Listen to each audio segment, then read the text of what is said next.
자칫 시간을 지체하셨다가는 법적 권리를 행사하지 못할 수가 있습니다. 그래서 공사대금을 못 받았거나 못 받을 예정이신 분들, 오늘 이 영상 꼭 참고하세요. 사람 사이 법으로 쉽게 해결하는 법. 안녕하세요, 사람 사이 황인입니다.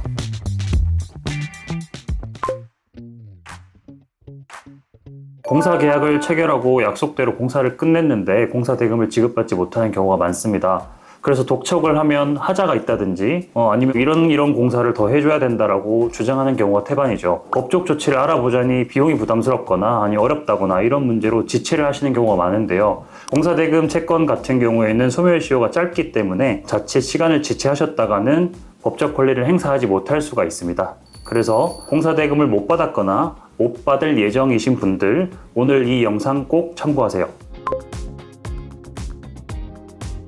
공사대금 미지급 문제를 해결하는 가장 정석적이고 이상적인 방법은 소송이 맞습니다. 하지만 소송은 시간과 비용이 많이 들기 때문에 부담스러워서 진행을 망설이시는 분들이 많은 것 같은데요. 이런 경우에는 저는 내용증명이나 지급명령을 통해서 비교적 쉽게 법적 조치를 밟을 것을 권유해 드립니다. 공사대금이 비교적 소액인 경우, 특히 인테리어 공사를 진행했는데 공사대금을 지급받지 못하는 경우에는 바로 소송을 하시는 것보다 내용증명을 통해서 지급 의사를 확인한다거나 심리적 압박을 주는 경우가 많습니다. 또 공사가 완공되었을 때 대금을 지급하기로 했는데 건축주가 이런 소규모 공사를 계속 해줘야 된다고 주장을 한다거나 아니면 어떤 부분에 하자가 있으니까 이거를 보완을 해줘야 공사 대금을 지급하겠다거나 이렇게 주장을 하는 경우에는 먼저 내용 증명을 보내서 우리의 계약서상의 공사 범위는 여기까지다라는 것을 확정시키고 그 다음에 완공이 되었다. 그렇기 때문에 하자 부분이나 추가적인 공사 부분에 대해서는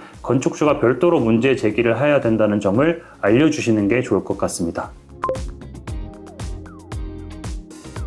미지급된 공사 대금이 1천만 원을 넘지 않는 사건이라면 소송으로 하셨을 경우에 시간과 비용이 또 많이 들기 때문에 사실상 금전적으로 승소하더라도 이득이 생기지 않을 경우가 많습니다. 바로 소송을 진행하시는 것보다는 지급명령을 신청하는 것을 고려해 볼 수 있습니다. 다만 신청인의 주장만으로 결정이 나오고 확정이 되는 절차인 만큼 상대방에 대한 명확한 인적 정보, 그 다음에 계약서, 영수증 등의 공사가 제대로 이행되었다는 것을 증명할 수 있는 증거 자료가 함께 꼭 첨부가 되어야 합니다.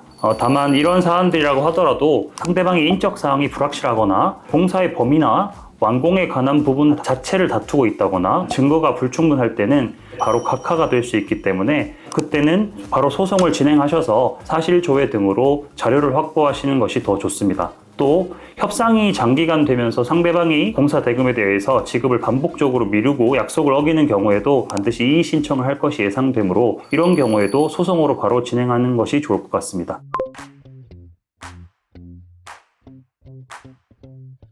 만약 미지급된 공사 대금이 고액이라면 상대방이 지금 그 재산을 가지고 있는지 혹은 소송을 이겼을 때 그 재산을 가지고 있을지가 불확실하기 때문에 먼저 가압류 신청이라는 것을 통해서 상대방의 재산을 동결시키고 나중에 승소를 한 이후에 그 재산을 우리가 강제로 집행해서 공사 대금에 충당하겠다, 이런 제도가 있거든요. 소송을 진행할 때 통상적으로 6개월 이상 걸리기 때문에 상대방이 그 사이에 자기가 가지고 있는 재산을 처분할 수 있는 경우도 많습니다. 그래서 소송을 제기하기 앞서서 상대방 모르게 상대방의 재산을 우리가 확보해 두는 데 의미가 있다고 볼 수 있습니다. 특히 공사대금 사건에서는 이런 공사대금 채권 자체를 가압류하는 경우가 많으니까 참고하시면 좋을 것 같습니다.